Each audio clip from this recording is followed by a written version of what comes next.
various types of Buddhists and Jaina texts, both canonical and non-canonical, as Narendra Wagle, Uma Chakravarti have illustrated, then there were many groups that strongly questioned the efficacy of the Varna norm, and in fact very strongly questioned the ritual supremacy of the priestly community, that is the Brahmanas. Similarly, a study of inscriptions on the question of social groups and the hierarchic position of social groups would indicate perhaps something else.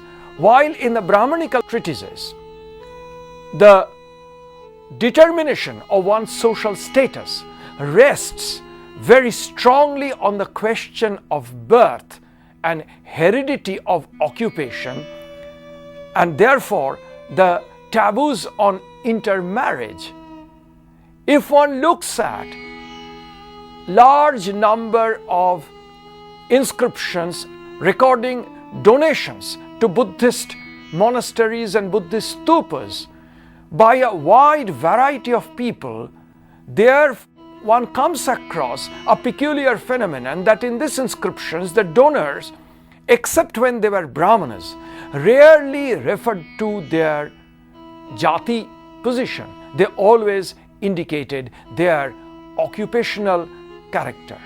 So, in the inscriptions which record the actual act of donation, occupation is in fact no less an important marker of one's social position vis-a-vis one's birth.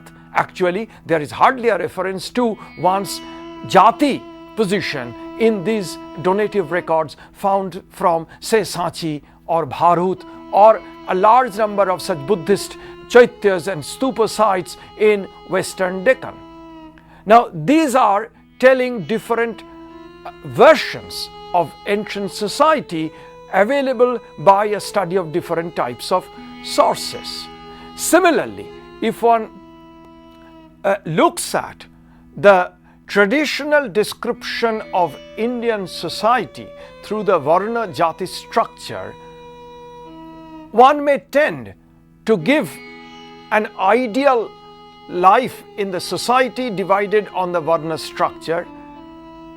The Varna structure, seen through the prism of merely prescriptive normative treatise, would indicate that the Varna structure is always the major reference point. The Varna order is only an ideal order. The actual scenario is the society was divided into numerous jatis or castes.